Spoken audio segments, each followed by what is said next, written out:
বিরিয়ানির গন্ধতেই আমার পেট ভর্তি হয়ে গেল। তাহলে কি কম করে দেবো? না, কম করে দিলে হয়।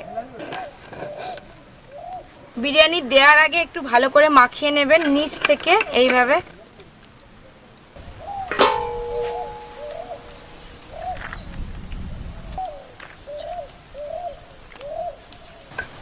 দাদু, প্রথমে তোমার লেগ পিস। ঝরঝরে দোকানের মতো বিরিয়ানি। বিরিয়ানি খাওয়ার জন্য কিন্তু পয়সা দিতে হবে, পুরো দোকানের মতো একদম। পয়সা জমা আছে। কার কাছে? কার কাছে? আরে ইউকো ব্যাংকের কাছে।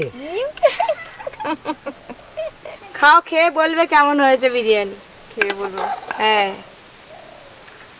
এই যে আমাকে দিয়েছে, হাত দেওয়া যায়নি গো। গরম গরম বিরিয়ানি খেতে হয়।